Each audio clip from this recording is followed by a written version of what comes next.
عدنان خان غم د ډېر زورور دی. MPA صاحب د بچو ووژلو، MPA صاحب د بچو ووژلو. ډېره مننه کوو علاقه د یقینا چې ټولو موږ په بچو تاسو ډېر ووژله. لوی غم دی. یو ځوان او یو داسې پوهېږم ځوان د چې هغه خلکو د د زړه نه علاقې به لپاره هم څنګه وځي. غم د ستونزمن ډېر و، زیات هغه زورور د دی. خلکو لپاره هم MPA صاحب ستونزمن دا و، یو پازیټیو سوچ کمې یې خبرې چې لرو کړي دا او راسه تعلیم واورئ. یافته مو. بچو کې څنګه کړي دي. و عدنان؟ تاسو څنګه لیدلی دي؟ بسم الله الرحمن الرحیم.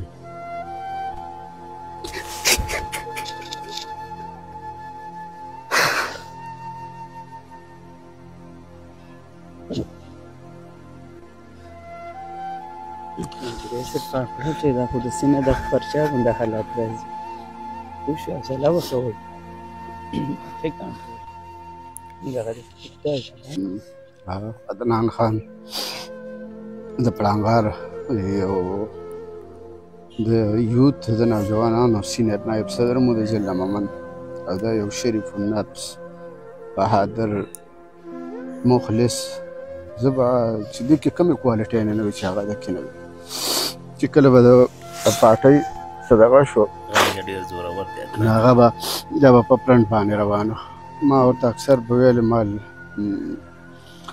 عدنان خان مال تاسو دومره پرنټ باندې مه ځئ، دا به تاسو خوږ شئ، دا به ستاسو مور او پلار دي، تاسو لا زه ته نه وئ رسېدلي. نو ده به ماته یوه خبره کوله، ویل زه عمران خان مې ډېر خوښ، عمران خان سره مې ډېر مینه ده او هغه د مینې په دغه بنا باندې زه په ټوله کې په پرنټ روان یم. نو ما ته خو بیا حده ګران و، دومره عاجز طبیعته انسان، دومره شریف، دومره نډر او بهادر انسان ما په زندګۍ کې چېرته نه و لیدلی. د کور والو طرف هم داسې شکایت نه و، د ورکرانو طرف هم څه شکایت نه و. زموږ چې څومره لیډران مشران دي، هغه که MPA دي که MNA دي، هغه ټولو د سمونه مینه محبت ساته او د دغه مینې محبت په بنا باندې چې کومه دی هر یو کس ته ګران و، د هر یو په زړه کې کور کړی و. او چې ما واورېدلم بس ما برداشت نه بهر شوله خبره.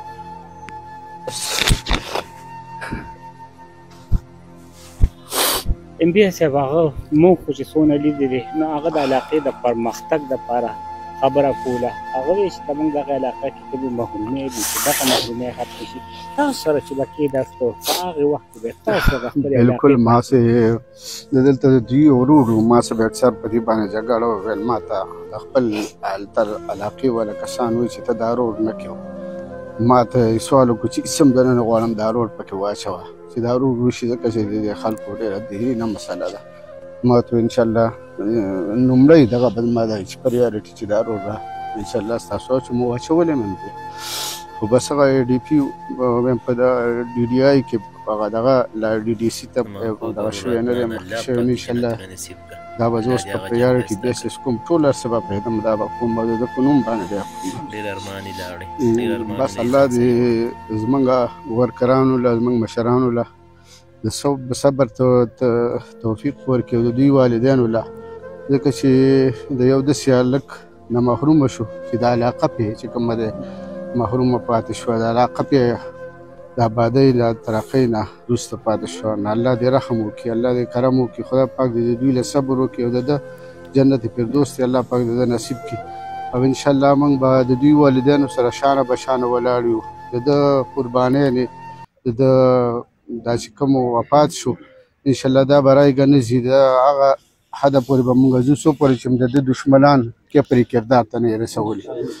او انشاءالله دا زما دغه د اراده هم ده او وعده مې هم څه ده چې انشاءالله د دوی دشمنان یو پیدا کړم نه انشاءالله هغه دې پورې به نه پرېږدم څو پورې چې څو پورې دا انتقام دې اخیستی نه، ځکه چې موږ یې د یو داسې نوجوان نه محرومه کړو چې زموږ پړانګار چې کوم یوت دی بلکې ټول ضلع مومن چې کوم دي د هغه نه محرومه پاتې شولو.